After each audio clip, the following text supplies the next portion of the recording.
are able to, in economy and in capital and in society contribution, to expand and realize yourself's potential. That's what we call the creative class in many countries. Perhaps many of you are in this particular class. And the creative industry, according to my understanding, is centered on human wisdom to be integrated into the industry objects, which means, compared with some conventional notions, industry objects is a quite broad notion. Can be river, mountain, other geographical features, plants, animals, as well as carriers of wisdom such as books, films, and so on. It can be tangible, it can be intangible. Finless purpose, as previous speaker mentioned, transformed into something which is vivid, which embodies meaning and life, which can express our wisdom. Films, music, handicrafts, books, and so on. All these wisdoms could be expressed. So for the creative industry, according to my understanding, it's centered on human wisdom, integrating various elements as what I call objects of wisdom. And of course, today's creative industry or economy, based on conventional means, have expanded and integrated with other multiple factors, just like new wings, which are high-tech tools, AI, for example, and so on.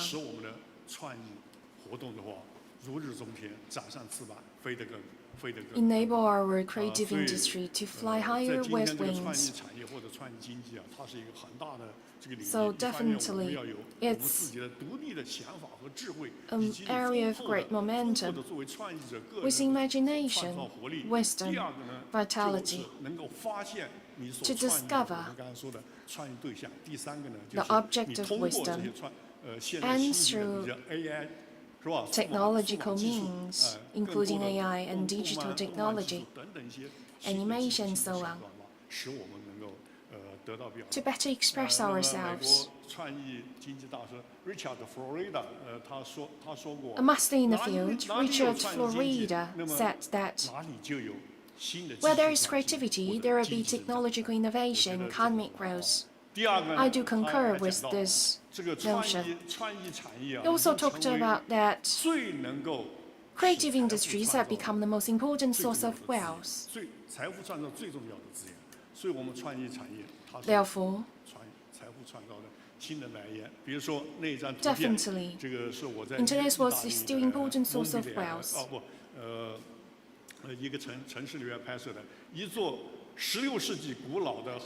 This picture is a picture when I was visiting an old castle, where the castle window was transformed into a display window for high fashion. An old building renewed. We saw a lot of that in European countries. Urban renewal, recreation, particularly industry creation, a new trend as well, enable the history to be seen in today's world. Getting back to the Yangtze River culture, I do think that Yangtze River culture can be a great source for creation.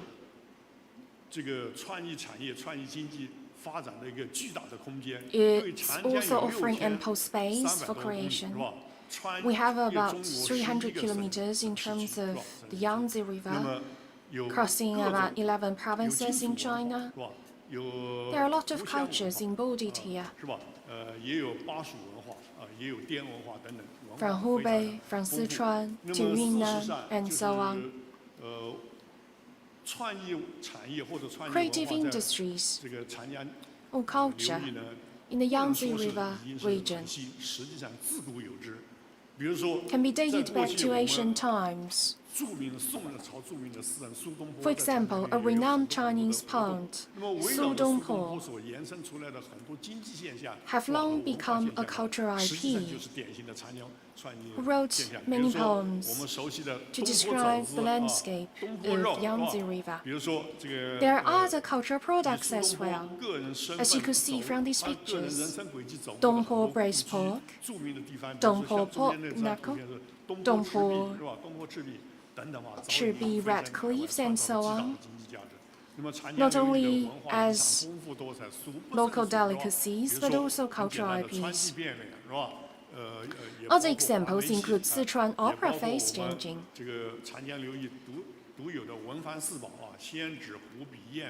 writing brushes, ink sticks, paper and ink stones, which are known as four features of ancient Chinese literaries. Today, in the new era, with new opportunities, advancing science technology, innovation has become a driving force for economy. How to integrate Yangtze River cultural IP into the city's development? There are four aspects I'd like to propose. First, strive to discover the rich resources of Yangtze River culture. I do think the Yangtze River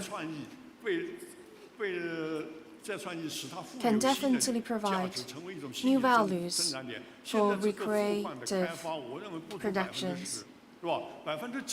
Maybe 90% of the Yangtze River culture remain to be discovered.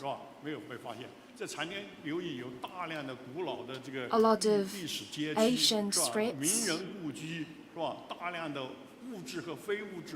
unique, diverse cultural events, both tangible and intangible heritage, famous figures, scenic sports, traditional handicrafts, traditional cuisine, music, performance, and so on, waiting to be unveiled.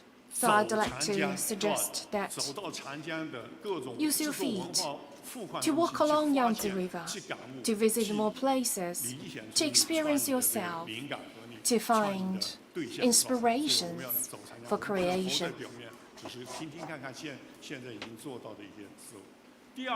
Second,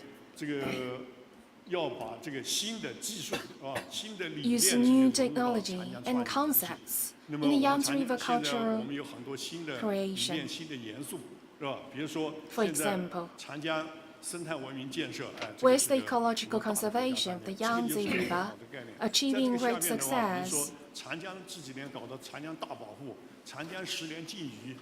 10-year fishing ban of Yangtze River,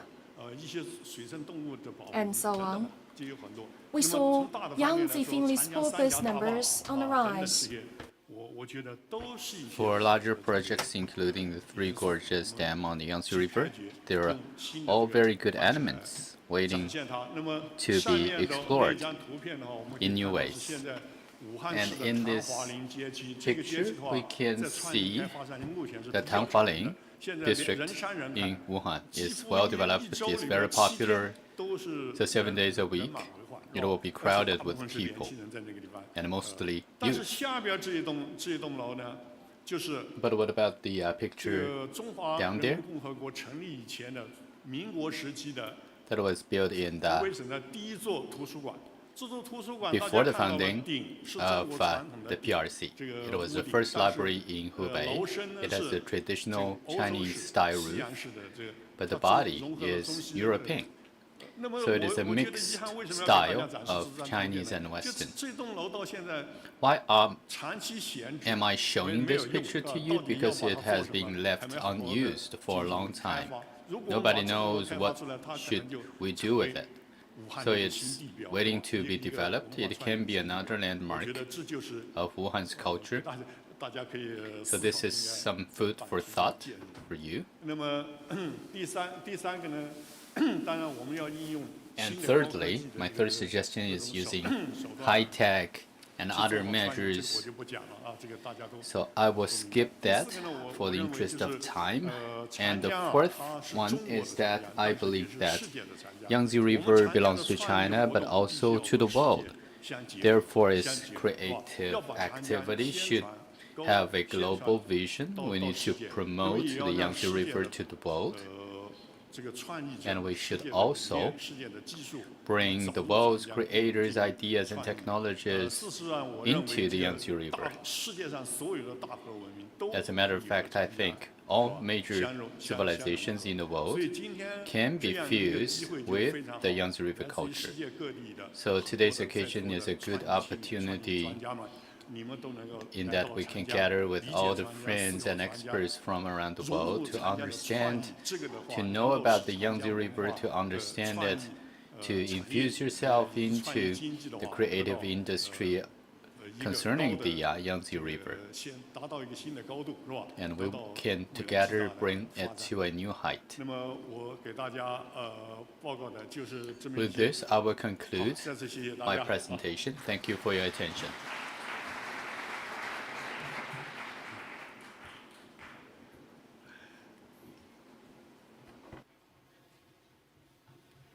Thank you, Professor Zhang Xiaoying.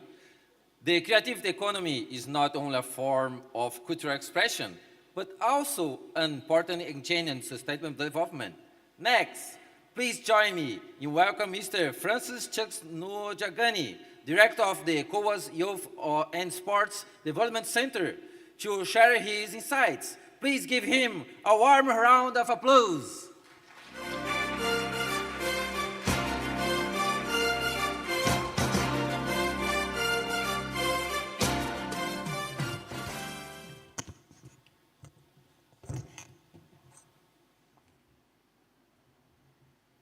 Distinguished guests, fellow leaders, and vibrant youth and creatives from across the world, good morning.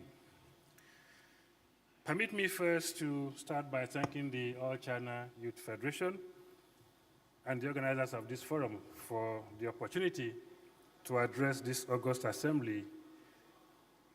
My address on creative economy and trendy culture will focus mainly on bridging China-Africa youth entrepreneurship empowerment through data-driven roadmap for Africa-China youth entrepreneurs.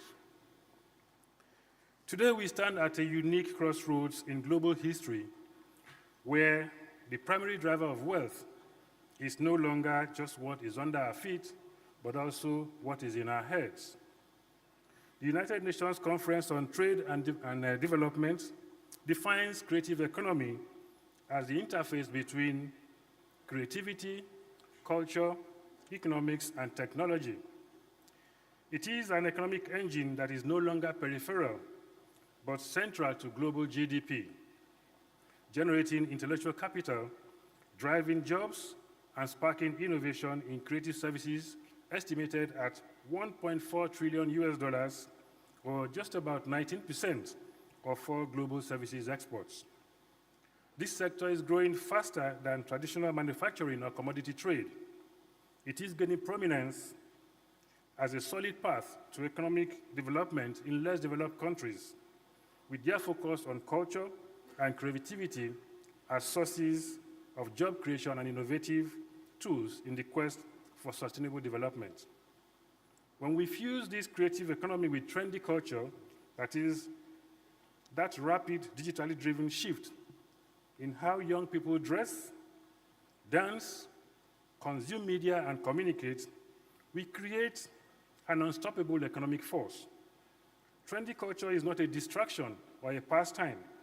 It is a multi-billion-dollar global market shaped entirely by young people, those that we call today the Gen Z. Creative economy represents a massive paradigm shift. Your intellectual property, such as your code, your designs, your music, and your stories, all make up the new global currency. For the entrepreneurs, it is a structural shift from traditional capital-heavy infrastructure toward digital platform-dependent scale. When we blend this commercial economic landscape with trendy culture or that emotionally driven consumer habits of Gen Zs, we unlock an unstoppable, unprecedented bridge for Africa-China economic cooperation. So what are the shared youth demographics between China and Africa? China and Africa share a vital demographic reality, and that is the youth, the power of the youth. Africa possesses the youngest population in the world, with over 60% of its people under the age of 25, while China boasts a highly digitally native, tech-savvy Gen Z population. As traditional corporate structure shifts, young people in both China and Africa are abandoning old templates of employment. Instead, they are embracing digital content creation, freelancing, and cultural entrepreneurship to build independent livelihoods. Let us take a few examples of trendy culture. When I was growing up as a child, we watched movies, Chinese movies with great actors like Jackie Chan, Bruce Lee, and many others. But today, look at what is happening on our streets and on our screens. We see a beautiful blend of trends. From Africa, for instance, the world is dancing to music beats like Amapiano and Afrobeats, with stars like Davido, Burna Boy, Wizkid, and Tiwa Savage. African fashion designers are blending traditional fabrics like kente and Ankara into high-street urban wears. Nigerian Nollywood film industry is changing narratives of global movie ecosystem, with African literature projecting far beyond the continent, with writers like Chimamanda Adichie. On social media, African digital creators are dominating international trends with unique storytelling, comedy, and choreography. Research demonstrates that Africa's tech-enabled gaming and esports industry hit $1 billion and is projected to expand to $3.7 billion by 2030, driven heavily and mainly by mobile money microtransactions. From China, we see the massive boost of Guoqiao, a trend where young creatives infuse traditional Chinese cultural elements, calligraphy and mythology into modern street fashion, toys, and electronics. This, I tell you, is the ultimate example of turning culture into commercial gold.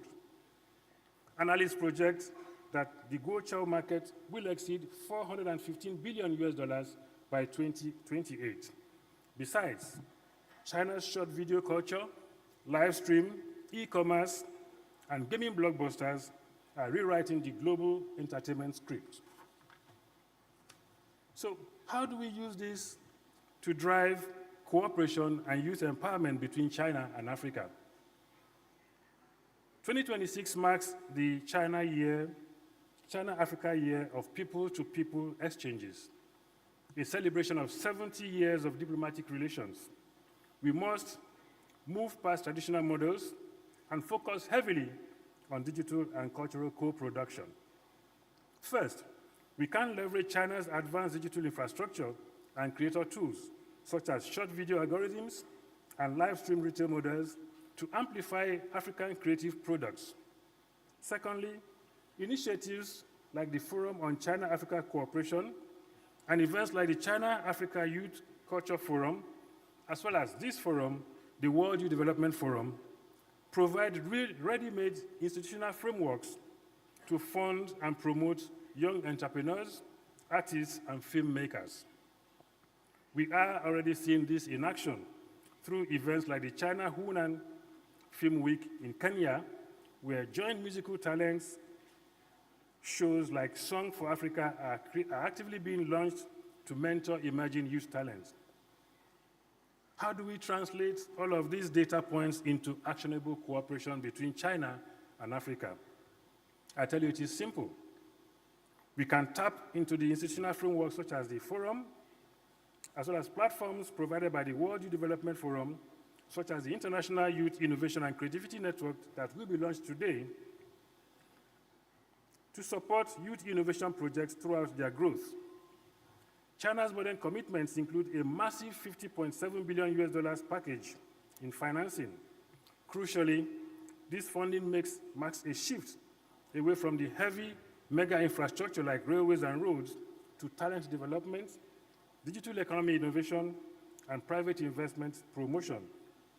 For young entrepreneurs and students, here, this opens 3 direct and distinct pathways. First, digital co-production. We must leverage China's short video algorithm infrastructure and e-commerce models to market African creative goods directly to China's 3 trillion yuan Go-Chow audience. Second is cross-cultural intellectual property. Youth entrepreneurs must actively look at cross-cultural design collaborations. Imagine blending African geometric Ankara aesthetics with Chinese Go-Chow street fashion elements to target international markets. Thirdly, we must use institutional incubators like the newly established China-Africa Youth Employment and Empowerment Internship Basis, the World Youth Development Forum, the new International Youth Innovation and Creativity Ecological Network, and partnerships like the Kenya-China Creative Television and Film Exchange at the University of Nairobi to access technical tools, mentorship, and seed funding. Distinguished ladies and gentlemen, let me conclude by affirming that the creative economy is the bridge of the future. When an African digital creator collaborates with a Chinese tech developer, or when Afrofusion music meets China chic aesthetics, we do not just create art. We create businesses, we narrow development gaps, and we build a community with a shared, prosperous future. As youth entrepreneurs and leaders, I urge you not to view your passions as hobbies, but rather to look at them through the lens of data, export potential, and digital scalability. Look at the Africa-China corridor, not just as a supply chain for raw materials, but as an exchange of rich cultural capital. And as governments, let us empower our young people to turn their cultural capital into global economic capital. Let us use our shared digital creativity to turn trendy culture into sustainable economic empowerment. Creative economy and trendy culture are the emerging global currency.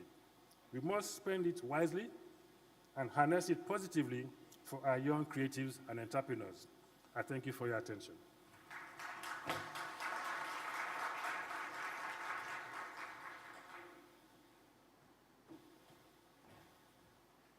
Thank you, Mr. Francis Nwagani.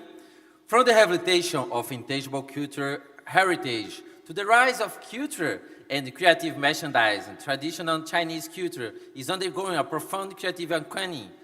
Next, please join me in welcoming Ms. Wu Qiangfang, Deputy Director of the Cultural and Creative Research Center Dunhuang Academy, to share her insights.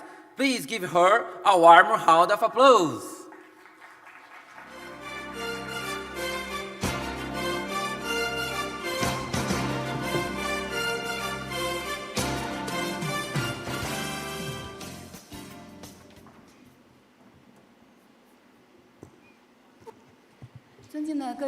Distinguished officials and guests, youths from around the globe, good morning. Culture and civilization thrive because of exchanges. Today is my great pleasure to join you to talk about Dunhuang culture. A renowned Chinese scholar, Ji Xianling, said, "The splendor of Dunhuang culture is precisely the fusion of the finest essence of world cultures. We have India, Islamic, Greek culture, and Chinese culture, and Dunhuang culture is where these 4 major civilizations exchanges and intersect. Dunhuang culture is an integration of the essence of all ethnic groups' culture in the world. And for Dunhuang culture, one of the major ones is Dunhuang caves. There are 6 criteria for UN selection of World Cultural Heritage. If you meet any one of them, you are able to apply. But Dunhuang caves and grottos meet all 6 criteria, integrating elements such as cave paintings and so on, with murals, sculptures, and more than 70,000 precious cultural relics. In the library cave, the Dunhuang Academy is responsible for the World Cultural Heritage sites, including Mogao Grottos in Dunhuang, Mighty Shan Grottos in Tianshui, and others.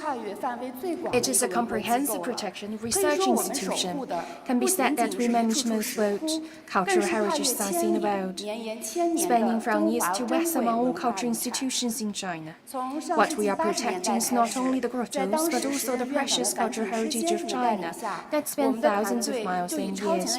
Since 1980s, under the leadership of Mr. Fan Jingshi, the then DM, our team has studied projects spans nearly 40 years with a forward-looking vision. Digital Dunhuang is a mean using digital technology to permanently record and preserve the precious heritage of the Dunhuang grottos. The mural you see now is 13.6 meter long and 3.8 meter high mural in the 61st cave of 5 dynasties at Mogao Grottos. If you go into the cave in person, you have to look up and can't see clearly in a dark cave, but today, no matter where you are in the world, you're able to log into the Digital Dunhuang website and click your mouse to choose any point to zoom in, which is so clear. Through decades of continuous investment, we are able to obtain, establish a vast collection of precious digital heritage of cultural relics, which centers on preservation, sustainable utilization, archaeology, theology, and design, to share in the open manner to allow more friends from around the world to appreciate the Dunhuang culture. We also continuously develop culture and creative products under the principle of inheriting the culture with contemporary expressions, leading then catering, and working together with all sectors to transform the cultural heritage into creative products. Our culture and creative products have 3 major sections. First, to express historical memories. We hope to be able to take such a history with our hands today, with our mouths, to tell beautiful Chinese stories to the world. This particular picture shows our most popular story of 9-colored deer series, convey a spirit of integrity, bravery, and kindness to everyone. We also made calendars based on the Dunhuang murals, with a new painting every day. We combine the stories of Dunhuang murals with contemporary aesthetics, allowing readers to feel integration of history and present as time goes by. This is a product for the Dragon Boat Festival, a gift box created based on the Dunhuang murals and manuscripts in the library cave, because murals are not only artistic treasures, but also codes for interpreting ancient rituals and customs. As you can see, these are sachets, bracelets, incense, tablets, and fans inside. We celebrate Dragon Boat today by dragging boat races and eating zongzi, which is a sticky glutinous rice delicacy. But Dunhuang is located in the middle of the desert and Gobi. There were no place for us to hold Dragon Boat races, but it seems there were bamboo leaves for zongzi. Therefore, we found during the Tang Dynasty, local people of Dunhuang would celebrate Dragon Festival by sliding down the Mingshan mountain, which is very unique. Additionally, locals would engage in folding fans with each other. That's why we have this kind of products. It is a cultural and creative product inspired by the murals of the Tang Dynasty. We hope to really transport the 1,000-year-old charms through millennium into our people's lifestyle today. We have also extracted elements of lotus flying Acerus from the Mogul caves in Dunhuang,